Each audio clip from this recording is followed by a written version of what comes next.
10 years ago, debts in the United States, debts of corporations, debts of the government, debts of individual households, were a fraction of what they are today.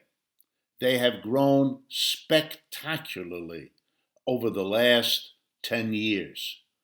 It's a stunning development of the fragility of the U.S. capitalist system.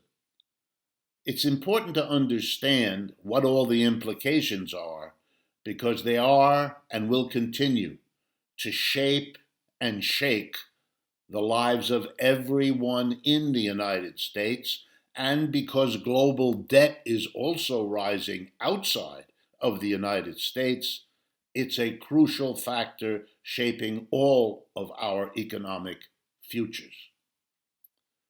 10 years ago, when this enormous increase in debt was really gathering steam, was also the time that we started Economic Update, one of whose tasks was precisely to follow with a critical eye what was happening to capitalism as a system, and particularly to U.S. capitalism. So we kept an eye on this extraordinary growth in debt and what it meant and what it portended. We also had as a second goal of Economic Update to offer some solutions, to be able to make it clear and concrete what we meant by saying we can do better than capitalism.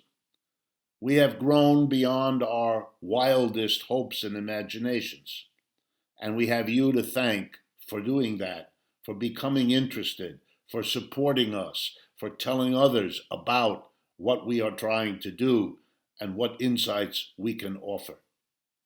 And to mark the anniversary of these 10 years of our starting and growing, we've decided to revisit moments from 10 years ago, and one of those is the takeoff of debt. Let me first give you some of the basic dimensions.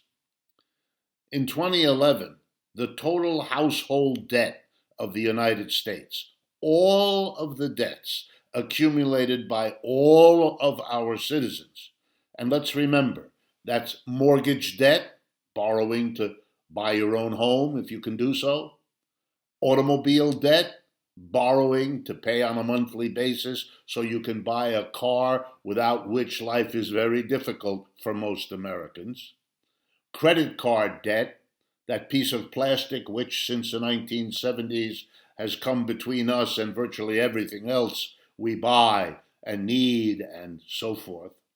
And fourth and finally, the last 25 years of a stunning new arrival in the household debt family, college debt, student debt, which is now even greater, has surpassed credit card debt. The four horsemen of debt is what I'm talking about. In 2011, it was around $12 trillion that had been accumulated literally over the last century. In the last 10 years, between 2011 and 2021, it rose to $15 trillion. That's right.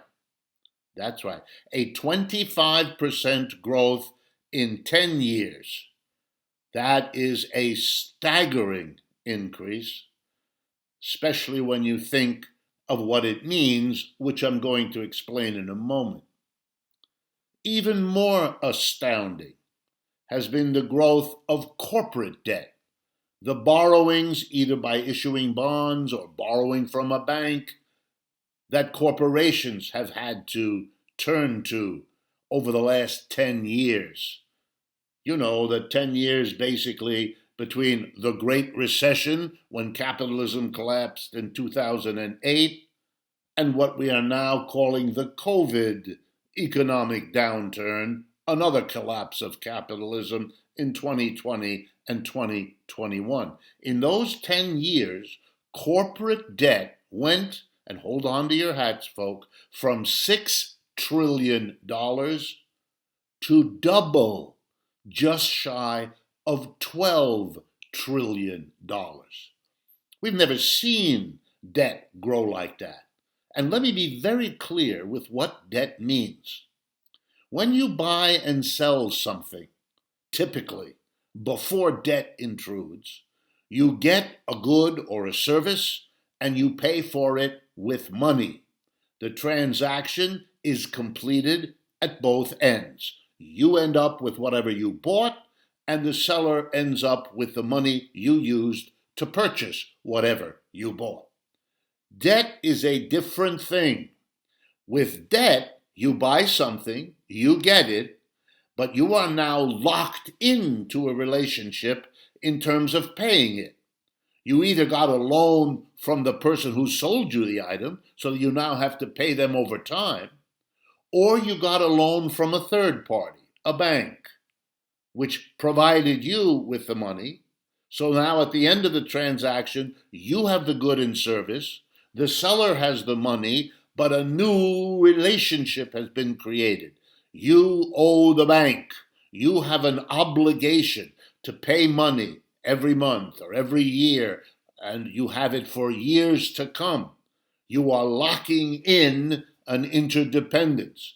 Since the bank that lends you the money, or the commercial enterprise that does, can in turn sell your obligation to pay to still others, we have a network, a spider's web of debt and obligation, which means if you lose your job, it's not just a catastrophe for you and your family. It's a catastrophe for the whole network, the web of all the people who've made decisions based on the assumption that you could and that you would make your payment in debt, whether you're an individual or a corporation, or for that matter, a government. I don't have the time here to go into government debt, but that's grown even faster than corporate debt in many, many countries' cases, including that of the United States. We have no precedent for this. And when you get reassured by Janet Yellen or Mr. Powell at the Fed or anybody else in a position of authority, that all of this is manageable, that if you look at it this way, it isn't all that big and scary. The truth of it is, and believe me, I do know because I know these people, they are scared. They are aware that they're in unknown territory. We do not know whether the Federal Reserve can manage an economic crisis with this level of debt, and that's for a simple reason. We've never had to do that before. We don't know how that debt will play itself out. We've had some super scary hints about it. We had that with the dot-com crisis of capitalism in the year 2000, and even bigger in the collapse of 2008 and 9. But all the debts are bigger now, are more global now, have more people hanging on them now than ever before, and we do not know. This is an important discussion. This is just the beginning. But it is important for us to alert you to the enormous credit risks of an enormous credit bubble that we are living with, because the central banks of the world, led by the Fed, are terrified of doing anything that might burst the bubble. So they keep pumping money in, they keep keeping it going, recognizing that they make the bubble worse, but terrified of doing anything else. Very, very dangerous time for modern capitalism, and may be the end of this system's ability to function. Debt may be playing that role. It certainly has played that role in the demise of other economic systems and empires. Analysis like this is possible for Economic Update because you support us. And because you support us, we want to ask you, can you please help us grow for another 10 years? Consider joining our monthly donors. They are particularly valuable to us because they allow us to plan. You have been an enormous support. We are enormously grateful. We'd like to continue to do the kinds of analysis and advocacy you know us to be able to do now. If you can donate, please consider doing so. The ways of doing so are easily available to you at our website, democracyatwork.info. Thank you for your attention. This is Richard Wolff for Democracy at Work.